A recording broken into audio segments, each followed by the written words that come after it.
Bonjour, je vous emmène chaque semaine en escapade à travers les terroirs de France.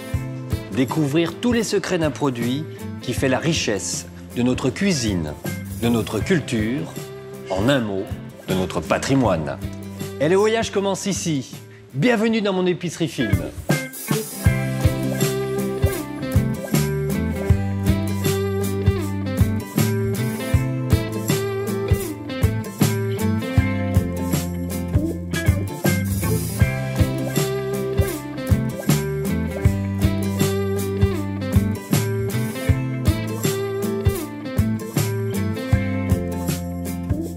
Les coquillages qui sont estampillés Granville, c'est de la qualité. Donc dès qu'un coquillage il vient de la baie de Granville, on est sûr d'avoir un coquillage de qualité, un coquillage goûteux. Dans tous ces coquillages, la praire est peut-être un des plus prisés. Un des plus prisés parce que c'est un coquillage avec une belle longueur en bouche, qui se rapproche presque de l'huître dans la façon de consommer, un petit goût de noisette, légèrement, très légèrement, une petite pointe de sel et iodé, mais pas trop. Les bulots, on en voit de partout, mais il faut choisir le bulot de la baie de Granville. Parce que ce bulot, c'est une région, un savoir-faire, je dirais un terroir, une mer. Et il y en a qui viennent beaucoup plus au nord de la France, de l'Europe, et qui n'ont pas cette qualité. Et c'est pour ça, je crois, que les pêcheurs aussi se battent pour faire vraiment protéger ces bulots, ces coquillages de cette région précise.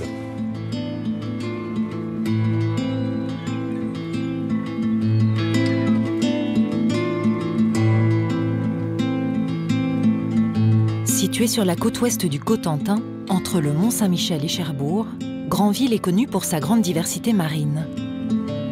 Ici, poissons et crustacés ne manquent pas.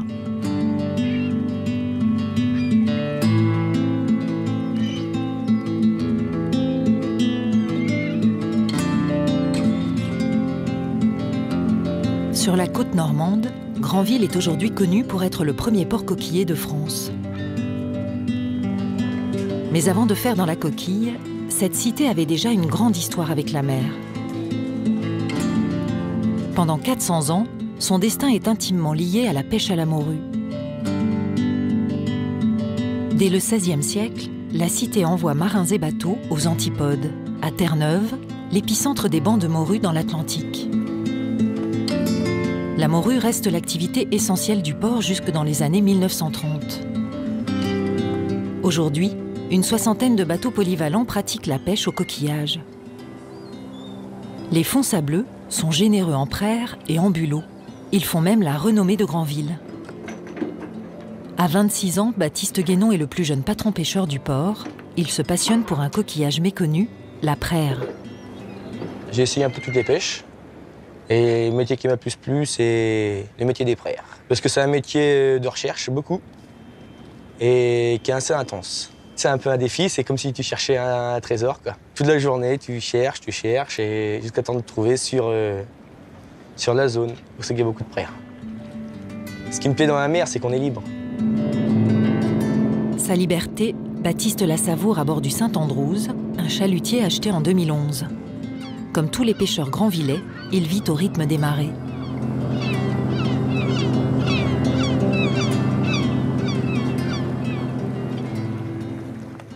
Arnaud, on peut dire que vous êtes le défenseur, le garant de la qualité de ces beaux coquillages de Normandie. Est-ce que vous pouvez définir en quelques mots votre profession, pourquoi vous êtes là et surtout ce que vous faites? Oui, alors je m'occupe d'un groupement qui s'appelle Normandie Fraîcheur Mer et qui fédère les professionnels de la filière pêche en Normandie avec pour objectif d'assurer la qualité des produits et puis d'en faire la promotion auprès du grand public. Est-ce que vous pouvez un petit peu nous expliquer ces trois variétés de coquillages qu'on a là? Là, vous avez un bulot que tout le monde connaît, ouais. Je pense, un des coquillages les plus consommés. Ici, vous avez un coquillage qui est beaucoup plus anecdotique en termes de consommation, beaucoup plus rare et beaucoup plus cher aussi, qui est la praire. Et là, vous avez un coquillage qu'on trouve assez rarement finalement, qu'on commercialisé entier, puisque c'est beaucoup utilisé dans des préparations, qui est l'amande. Alors ce sont trois des coquillages qui sont produit en Normandie. La Normandie est très riche de ces coquillages. C'est la première région de production de coquillages, puisque à côté de ces 3 coquillages, on a la coquille Saint-Jacques, évidemment, qui est pêchée en Normandie en très grande quantité. C'est même la première espèce de la région. Le bulot est la deuxième espèce. On pêche aussi du pétoncle, on pêche aussi de la palourde, de la coque. Et particulièrement, il y a un secteur important pour la multiplicité de ces coquillages en Normandie, c'est la baie de Granville. D'accord, alors pourquoi, d'après vous, il y a une telle variété de coquillages enfin chez nous? Est-ce qu'on peut l'expliquer? Est-ce que vous savez pourquoi? Alors, ce qui est fondamental sur la baie de Granville, c'est le fait d'avoir une zone de très forts courants marins, de fonds sableux qui sont relativement peu profonds, très propices au coquillage. Et il faut savoir qu'une praire et une amande vivent enfoncées dans le sable.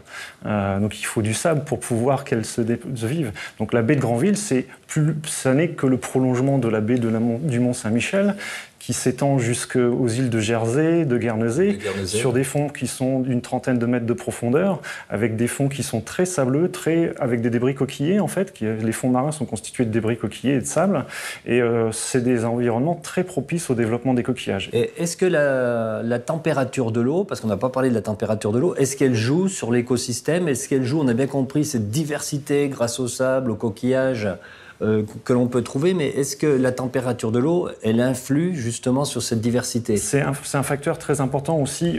Ces coquillages sont plutôt des coquillages d'eau froide que d'eau chaude. Et notamment, pour ce qui est du bulot, on est en limite sud de la répartition du bulot. Si les eaux remontaient en température, on pourrait voir disparaître le bulot en baie de Granville, parce que on le trouve plutôt sur le nord de l'Europe. On est là sur des coquillages de pêche qui ne subissent aucune influence dans leur reproduction et dans leur croissance de l'homme. Ouais, ce sont vraiment des coquillages sauvages. Ouais. Une reproduction naturelle pour laquelle l'homme n'intervient pas.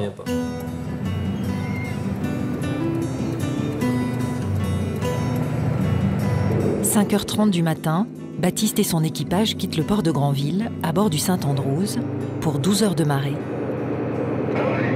Après 2 heures en mer, les dragues à praire sont jetées à l'eau. C'est des cages qui s'enfoncent, on va dire, 5-10 cm dans le sable et ramènent tout ce qu'il y a sur le fond. On traîne 10 minutes, on les vire, c'est-à-dire on les ramène à bord, on les vide et on voit ce qu'il y a dedans. Et en fonction de ce qu'il y a dedans, soit on reste, soit on change de place.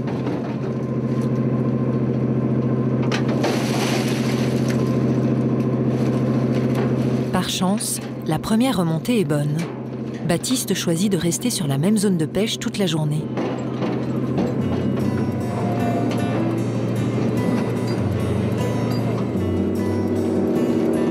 Une fois vidé, le contenu des dragues est trié. Avec des gestes précis et rapides, les matelots séparent les praires des cailloux, puis calibrent les coquillages. La praire doit faire minimum 43 mm. On est vachement sensibilisé à la ressource. On a des quotas, on a la taille, on a des jours de pêche, on a des heures de pêche. Il y a eu une année, il y a eu une coupure, il n'y avait plus du tout de praire sur Granville. Il n'y avait plus rien. Et donc c'est là qu'ils ont instauré les quotas, les tailles, tout ça, et la praire est revenue. Mais c'est en fonction des saisons. Si on a une mauvaise saison, un été beaucoup trop chaud ou un hiver beaucoup trop froid, ça peut jouer beaucoup sur la ressource. Malgré la houle et le mauvais temps, le Saint-Andrews atteint le quota imposé de 400 kg en 6 heures à peine. Baptiste doit rentrer au port pour débarquer ses praires à la criée. Ces marées de courte durée garantissent la fraîcheur de la praire qui doit être mise en vente vivante. Arrivés au port, on les débarque, on les met sous la halle à criée et la vente se fait le matin ou l'après-midi suivant les marées. Les marieurs les achètent et après les marieurs les distribuent aux poissonniers, grandes surfaces.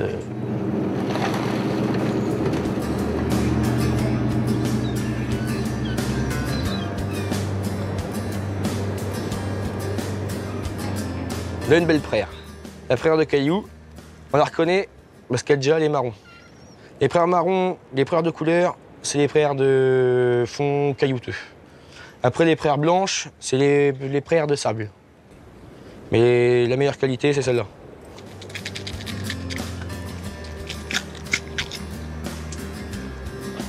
élever une belle praire. J'ai appris beaucoup de mon père, j'ai appris aussi beaucoup de patrons pêcheurs de Granville qui m'ont pris, qui m'ont formé. Je suis très fier de faire un beau produit, fier de faire ce métier-là parce que je l'aime. Et j'espère donner ça à mon fils plus tard. Le fils de Baptiste a bien le temps de choisir, il n'a que 6 mois, mais il grandit dans une famille entièrement dévouée à la pêche et à la mer. Il y a donc de grandes chances que son père lui transmette l'amour du métier.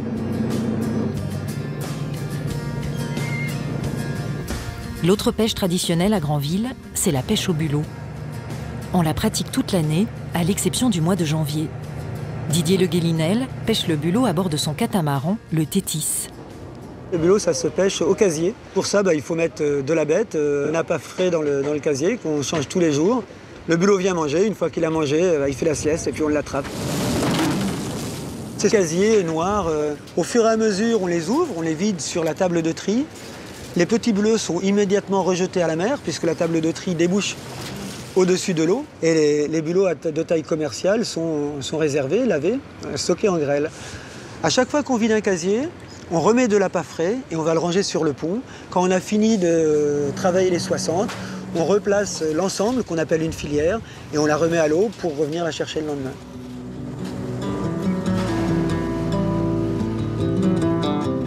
En vivant de la mer, les pêcheurs granvillais ont vite compris que leur intérêt était dans la préservation de la ressource. Didier Le Guélinel a d'ailleurs œuvré dans ce sens. Il préside la commission bulot au comité local des pêches. Sur des espèces comme la praire, comme le bulot, comme le homard, on fait de la gestion, on a des quotas, on a des licences depuis plus de 30 ans maintenant. On a vraiment fait un réel effort. Si on en pêche toujours aujourd'hui, c'est bien parce qu'on s'en est occupé il y a fort longtemps. Qu'on puisse transmettre la ressource de façon exploitable aux générations futures, ça je trouve ça très intéressant et très important. L'avenir de la pêche n'est pas en danger en soi si on est capable de continuer à exploiter comme on exploite en pêche artisanale. Le problème de la pêche, il n'est pas directement lié aux pêcheurs artisans. L'avenir de la pêche, c'est 50% du tonnage mondial pêché par les bateaux minotiers qui pêchent du poisson pour le broyer, pour faire de la farine, pour nourrir les bestiaux. Voilà. Qu'on commence par arrêter ça, et on verra, du poisson, il y en aura partout.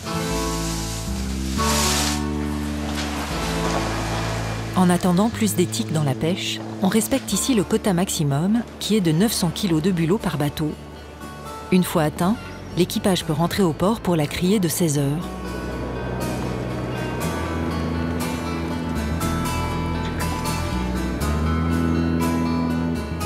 Bon alors c'est vous le spécialiste, hein. Je vous donne l'engin de torture qui est le couteau. Hop. Là, le couteau va nous permettre d'ouvrir les praires. D'ouvrir les praires. Et puis peut-être, j'ai prévu ces pics là. Non, qu'est-ce que vous en pensez? Pour les bulots. Pour les bulots, c'est quand même plus pratique, non? Bien sûr.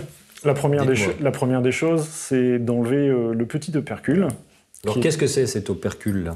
Alors ça, c'est ce qui permet au bulot, quand il est rétracté à l'intérieur de sa coquille, de se fermer complètement. C'est une protection, c'est une porte. Ça lui apporte une protection, c'est sa porte d'entrée, oui, tout à fait, qui est collée en fait sur son muscle. Donc ça ne se mange pas, c'est un petit peu dur. Et puis après, bon, il suffit de prendre un pic pour sortir le bulot quand il a été cuit. Alors jusqu'à quel niveau, qu'est-ce qu'on mange pas? Alors, parce qu'il y a une partie, là, il y a une deuxième partie. Il y a deux parties dans le bulot, effectivement. Il y a la partie musculeuse qui est le pied du gastéropode qui se déplace, et c'est ça qu'on privilégie en termes d'aliments. Après, il y a des gens qui apprécient aussi ce qu'on appelle le tortillon à l'intérieur du bulot, qui est beaucoup plus fort en goût. Forcément, c'est la partie intestinale, viscérale de l'animal.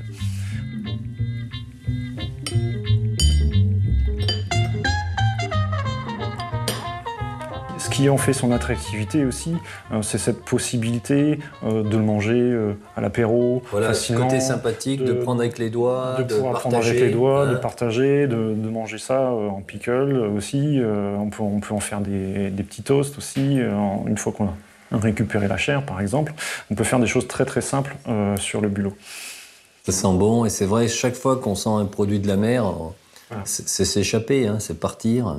La praire, c'est un coquillage assez méconnu, et c'est un coquillage qui peut se manger comme une huître, et dont on fait des préparations assez similaires. C'est-à-dire que soit on le mange cru, soit on peut le manger cuisiné, cuit. Alors, faut pas trop le cuire par contre. Faut pas trop le cuire. Parce qu'il se rétracte. C'est très court. On va perdre toute cette finesse, hein, Oui, légèrement poché, légèrement cuit, c'est formidable. Les vrais amateurs de prère ne la mangeront que crue. Les vrais amateurs considèrent que c'est le coquillage des rois, plus encore que l'huître. D'ailleurs, en termes de valeur marchande, ça vaut plus cher qu'une huître. Les prères ont un goût encore plus prononcé que les huîtres en termes de goût d'iode. L'iode, c'est très fort. C'est très fort. Mais c'est très apprécié. Alors, la prère, elle s'ouvre un peu comme l'huître. Pour pouvoir la déguster crue, il faut forcer, l'idéal c'est d'aller forcer la charnière qui est par derrière. Alors ça demande un geste qu'il faut un petit peu connaître. Donc on applique la lame sur la charnière et avec les doigts on fait une pression. Voilà, après, on va couper le muscle. Pour casser l'arrière. Et ensuite on glisse la lame à l'intérieur en tournant le coquillage. Là, on s'aperçoit qu'elle est archi fraîche, qu'elle est fraîche parce qu'elle rend, elle rend toute son eau de mer. C'est magnifique. Et en fait, avec la lame de couteau, on va couper les deux muscles qui lui permettent de se tenir fermé quand elle est sortie de l'eau. Le coquillage qui est prêt. C'est magnifique. Alors, l'avantage de la prère, c'est qu'on a deux valves. Alors là, on va voir toutes les saveurs de la prère qui vont nous exploser en bouche. Ah, déjà au nez, c'est... Oui.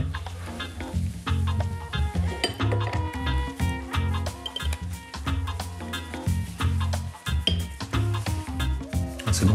Malheureusement, il y a eu des travers de la remplacer parfois par sa cousine qui est l'amande de mer. Oui, mais qui n'a rien à voir. Alors, qui n'a rien à voir de ce point de vue-là, parce que c'est pas un coquillage qu'il faut consommer cru de la même façon. C'est un coquillage qui se prépare, c'est un coquillage qui a un goût intéressant, mais qui est un peu plus caoutchouteux, et donc on a besoin de l'attendrir dans une cuisson.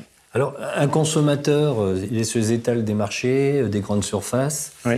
Comment il va choisir? Comment il va savoir que ce coquillage il est vivant? Est-ce que vous avez des petites clés, des tuyaux à nous donner pour être sûr que ce qu'on va acheter est super frais, quoi. Super frais. Bon, alors déjà, effectivement, normalement, quand il est vendu entier, vivant, on peut le voir bouger. D'accord. On peut le voir bouger, ou en tapotant légèrement sur la partie muscle, on va le voir bouger. Quand il est ultra frais, il se déplace. Il se déplace. Voilà. Donc là, c'est un signe majeur de qualité. Il faut l'attraper, c'est peut-être pas si compliqué que ça. Donc ça, c'est pour les bulots. Ça, c'est pour les bulots. Alors, prère, amande, comment on fait alors? Un coquillage, d'une manière générale, il faut qu'il soit fermé. Il faut qu'il soit fermé, d'accord. Donc vous voyez là, on a un coquillage qui commence à s'ouvrir et qui s'est fermé immédiatement. Ça, c'est un bon signe. S'il est légèrement entrouvert et qu'en le prenant entre les mains, il se referme, il est encore vivant, il n'y a aucun souci. Par contre, s'il ne se referme pas du tout, c'est que là, il vaut mieux éviter de l'acheter, c'est ça? Là, il faut se poser des questions.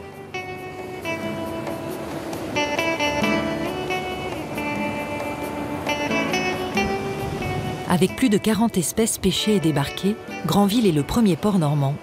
La criée est le point névralgique de la filière pêche.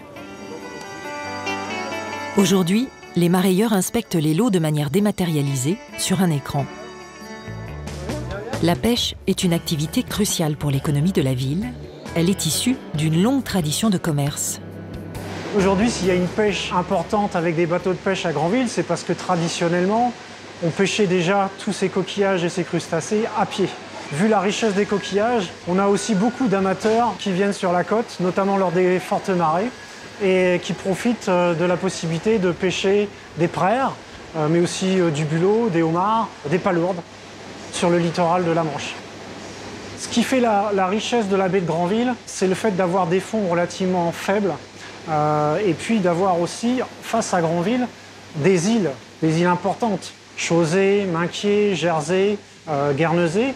Et entre ces îles, on a des fonds très plats, très sableux, très propices au coquillage. D'une part parce que la plupart des coquillages s'enfouissent sous le sable, c'est le cas de la prère, c'est le cas de la coquille Saint-Jacques, mais aussi parce que c'est intéressant pour les bulots de se déplacer sur les fonds, c'est plus rapide de se déplacer sur du sable que sur du caillou. Et ces zones sont aussi très intéressantes parce qu'on y a les plus forts courants d'Europe. Donc on a une eau qui est vraiment très pure, renouvelé, avec beaucoup d'apports en termes de plancton. La plupart des coquillages consomment du plancton. Le bulot a une particularité, lui, de consommer des cadavres d'animaux marins morts. Malgré la richesse de ces fonds sableux, la praire et le bulot ont bien failli disparaître, victimes d'une exploitation intensive. Un groupement de professionnels, Normandie Fraîcheur Mer, s'est engagé à valoriser la qualité des coquillages pêchés dans la baie. Il milite d'ailleurs pour obtenir une indication géographique protégée, une IGP, pour le bulot de Granville. Le projet d'IGP pour le bulot de la baie de Granville, c'est un projet qui a pour objectif de mieux identifier sur le marché français le bulot d'origine granvillaise. À savoir que sur Granville, on pêche 80% de la production française, mais depuis quelques années, on voit émerger aussi sur les marchés français du bulot d'importation sous le nom bulot, parce que la demande française est croissante et que la production de Granville, de la baie de Granville, ne suffit plus à la demande française. Alors, pour éviter que les bulots n'apparaissent que comme du bulot sur les marchés français, les professionnels se sont mobilisés pour mettre en avant leurs pratiques de pêche et notamment la spécificité d'avoir une pêche de bulot quotidienne, de débarque d'un bulot vivant qui a été débarqué après 16 heures de pêche et qui est commercialisé vivant ou cuit maintenant depuis quelques années, mais qui a créé toute la légitimité de la commercialisation du bulot en France. C'est la zone de la baie de Granville qui est originaire de la commercialisation et la consommation française de bulot. Petit décryptage. Ici à Granville, on affirme que le bulot est bien meilleur que son cousin importé des côtes anglo-saxonnes. L'enjeu de l'IGP est majeur puisque ce petit coquillage séduit de plus en plus de consommateurs sur tout le nord de l'Europe. Praires et bulots trônent désormais sur nos plateaux de fruits de mer, mais Guy Martin peut leur offrir de manière plus subtile une dernière immersion en eau peu profonde.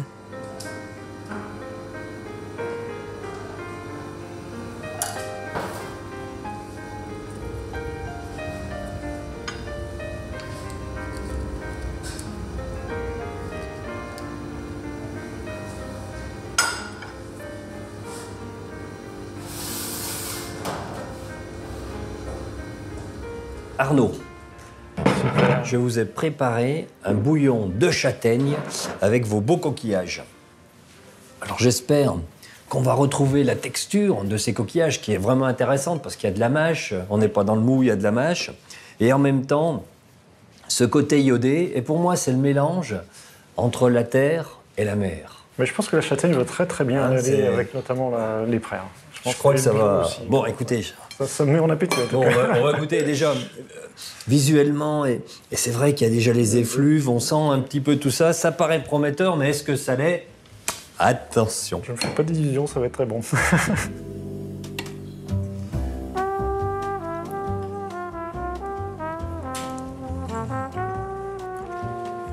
Et donc là, vous avez mis les trois, de la praire, du bulot et de la Voilà, tout à fait. Alors c'est très très bien de pouvoir le faire une fois parce que pour ma part, c'est assez rare que je mange les trois en même temps. Justement, ce qui est intéressant, je trouve, dans cette recette, c'est de prendre... Il y a les trois, et on peut comparer les trois, et on voit bien le côté iodé, hein. Oui. Le côté texture, le côté iodé, les longueurs en bouche, les mâches sont différentes. Et je trouve que c'est ça qui est vraiment intéressant dans ces recettes.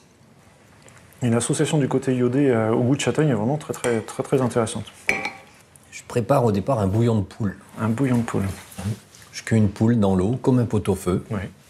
Avec un petit peu des carottes, un bouquet garni, mais très peu de légumes en fin de compte, pour être vraiment dans la poule. D'accord.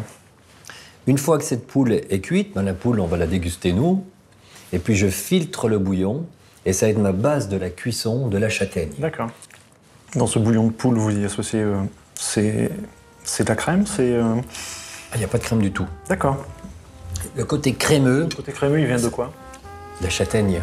Uniquement la châtaigne? Uniquement la châtaigne. Ah, incroyable. C'est ce qui va donner ce côté crémeux. Alors, on peut l'associer, si on veut, avec de la bonne crème de Normandie. Hein. Mais c'est pour ça que je me suis posé la question. On peut mettre de la bonne crème de Normandie. On peut mettre aussi une boisson à base de soja. Ces rondeurs qu'on a dans la châtaigne, on les retrouve dans le bouillon. C'est presque comme une purée, un petit peu, en fin de compte. La texture, hein, une purée un peu liquide. Oui, c'est ça, oui. C'est ça. Mais c'est marrant, moi qui suis normand, j'avais l'impression qu'il y avait de la crème à l'intérieur. C'est le conditionnement de votre région, ça. Ça régale.